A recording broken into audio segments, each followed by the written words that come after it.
It is a grey dawn somewhere in the cold water between Norway and the islands to the west, and you have not been properly dry for 3 days.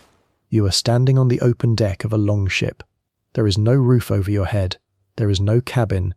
There is no bunk below the boards, because there is no below the boards, no lower deck at all, only the shallow hull and the sea pressing a hand's breadth beneath your boots. Every few seconds another sheet of freezing spray comes up over the side and finds the back of your neck and runs down inside your wool. Your hands are raw and swollen. Your fingernails are packed black with tar from the ropes, a stain that will not grow out for weeks. There is no fire on this ship. There is no hot food. There is no toilet.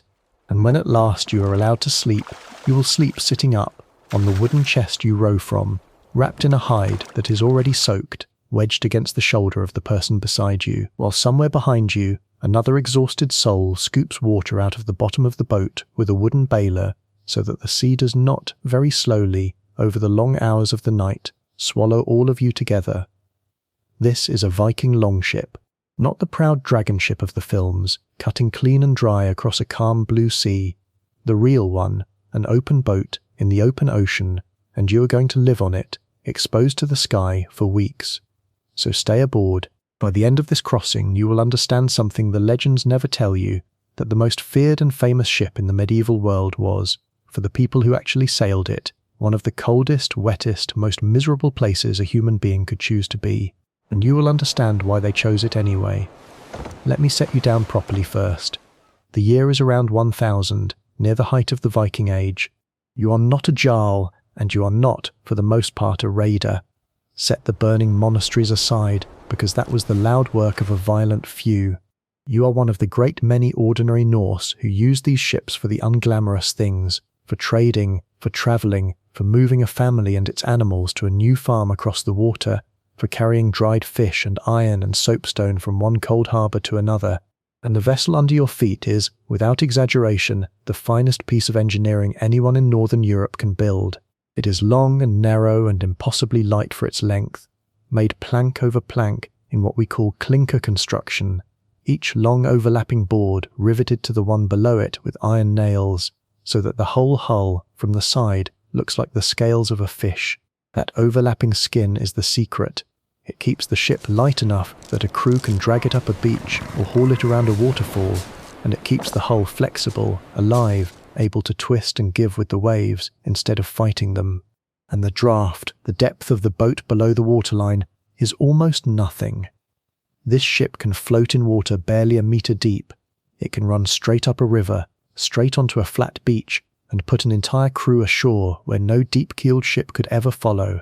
On the open sea it carries one great square sail, woven from wool, that can drive it along at 5 to 10 knots and, running before a hard wind, a good deal faster. And when the wind dies, or turns against you, the sail comes down and the work becomes yours, because the other engine of this ship is muscle, yours. Down each side of the hull run the oars, on a big warship as many as 30 to a side, 60 oars biting the water together. You do not sit on a fixed rowing bench built into the boat, the way you might picture it. You sit on your own sea chest, the very box that holds everything you own for this voyage, and you row from that. When the ship is really moving under oar, it is one of the hardest sustained efforts a body can be asked for, an all-day rhythm of pull and lift and reach, hour after hour, your palms tearing, your back one long ache. Modern crews who have rebuilt and rowed these ships found that over a whole day you simply cannot keep it up at full strength, that the honest cruising pace under oar is only around 3 knots, a slow walk, and that the clever way is to man every second oar so that half the crew can rest while the other half pulls. That is the truth behind the terror of the longship. When raiders came sweeping up a river, it was not sorcery that carried them, it was dozens of people rowing themselves to exhaustion to get there, and through all of it, you are wet. This is the thing the films can never quite show you. A longship has very little freeboard, very little height of side standing up out of the water, which is exactly what makes it so fast and light, and it means the sea is always right there, at the very edge, coming aboard. In any kind of weather, the spray sheets over the side in cold, stinging bursts, and in a real blow the waves themselves slop in over the top. There is no drainage, no pump, nowhere for that water to go except down into the belly of the boat, around your feet, around the cargo, rising. So bailing is not an emergency on a longship. Bailing is a permanent, unending job, a duty that goes on in shifts around the clock, someone always down low with a wooden scoop or a leather bucket, throwing the sea back out over the side as fast as it comes in. When modern sailors took a rebuilt Viking warship out across the North Sea, they wrote afterwards of exactly this, that the water sprayed constantly over the side, that everything and everyone was soaked, and that the hard wind on an open deck made the cold bite straight to the bone. Most of the crew, they admitted, were seasick, and these were volunteers, with modern waterproofs and a rescue boat shadowing them. You have wet wool and a hide. So think about the cold, honestly, because the cold is the real enemy out here, more than any single storm. You are soaked, you are standing still for long stretches, the wind never stops, and the water around you is the North Atlantic, which is bitter even in high summer. Your defense against all of it is wool, greasy, tightly woven wool, that keeps some of its warmth even when wet, a heavy cloak, and, when you can get under one, a hide or a fur or a woolen sleeping sack. That is the whole of it. There is no cabin to step into. There is no dry room anywhere. Whatever the sky is doing, you are in it, day and night, for the length of the crossing. On the good days, sun on your face and a fair wind, and the sail full, and the ship almost flying over the swells, it must have been one of the finest feelings a human being could have. On the bad days, it was a slow, grinding fight simply not to lose too much heat. And you cannot warm yourself with hot food, because on a ship like this you almost certainly cannot cook. There is no hearth, no safe place for an open flame in a wooden boat soaked in tar and packed with wool and people. So you eat cold. What you eat is whatever keeps, dried fish, hard as a plank, cod and halibut cured stiff in the wind, smoked and salted meat, hard flatbread, butter, cheese. It is dense, salty, monotonous fuel, chewed cold and washed down with water from the barrels lashed amidships, or with ale, because ale and soured milk stay sweeter and safer on a long voyage than plain water, which turns stale and foul in a wooden cask within days. Sometimes, for a big move, there were live animals aboard, a few sheep, some hens, milk and eggs still on the hoof, but the daily reality of eating at sea was cold rations, gnawed standing up, in the wind, with wet hands. Then, when your watch ends, you sleep, and this too is nothing like rest. There are no beds, no bunks, no berths, no space set aside for lying down at all. On a warship packed with 60 or more people, the boat is essentially full, chest to chest, bench to bench, and the only place to sleep is where you already are. So you sleep sitting, or curled into the little gap you can find between the chests, sharing the space between one rowing station and the next with the person beside you, hip against hip, pulling a wet hide or a skin over the both of you against the spray, and you sleep in shifts because the ship can never be left to run itself. While you close your eyes, others are rowing, others are working the sail, others are bailing, others are watching the sea and the sky. Half of you rest while half of you keep the ship alive, and then you change, all through the night, for as long as the voyage lasts, which leaves the question everyone actually wants to ask, and the one the sagas are far too dignified to answer. There is no toilet. On an open boat, days from any land, the answer is exactly what you already fear, and exactly what sailors would go on doing for the next 1,000 years after them. You go over the side. You brace yourself against the top strake. You hang out over the freezing water with the ship rolling under you, and you hope. In rough weather it is genuinely dangerous, one of the easiest ways imaginable to be lost overboard, alone, into a sea that will kill you in minutes, and that no one can safely risk their own life to pull you back from.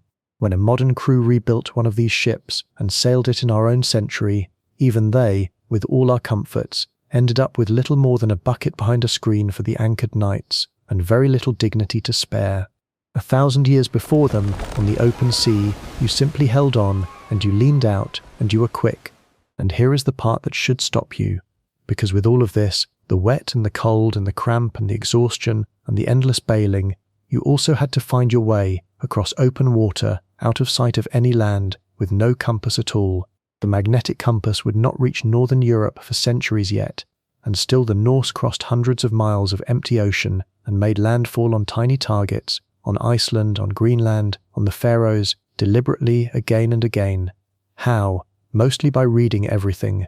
The colour of the water, the run of the swells, the drift of clouds that pile up over land you cannot yet see, the flight of birds at dawn and dusk heading for a coast beyond the horizon.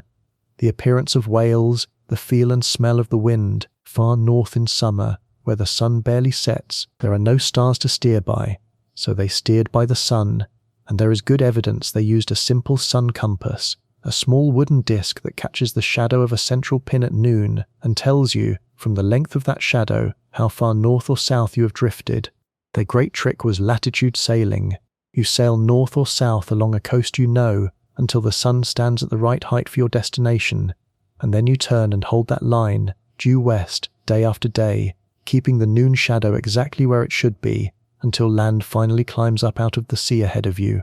And on the grey days, when the sun is smothered in cloud and no shadow will fall, the sagas hint at something stranger, a solar stain, a sunstone, a crystal that, held up to the sky, might reveal the hidden sun by the way it bends the light.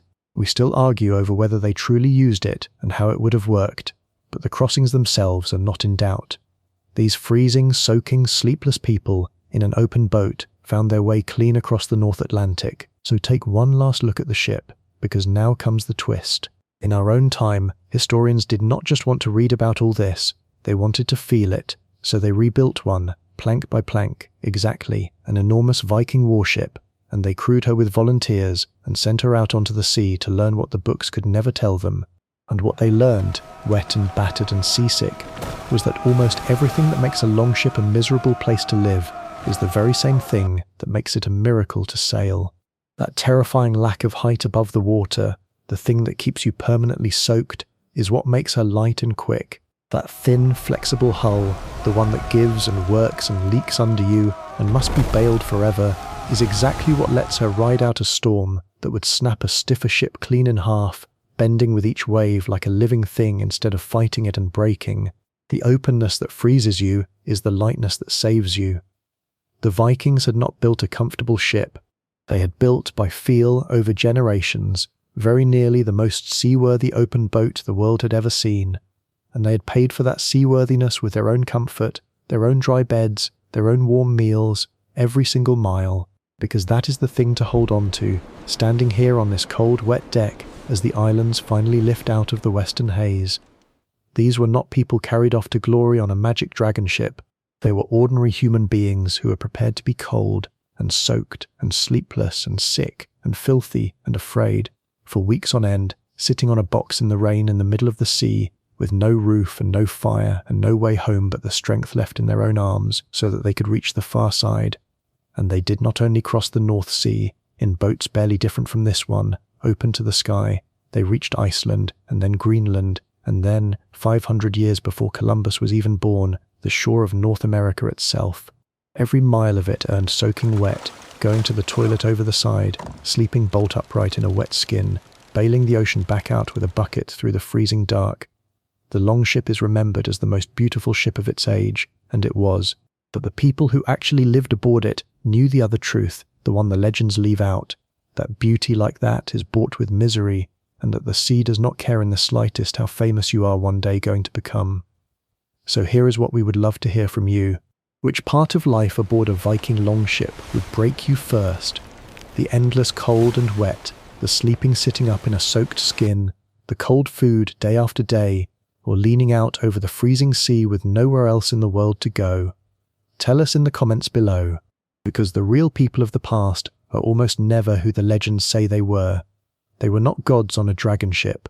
They were wet, tired, aching, stubborn human beings, bailing water in the dark, chewing cold fish in the wind, holding a line across an empty ocean by the shadow of the noon sun, and getting there anyway,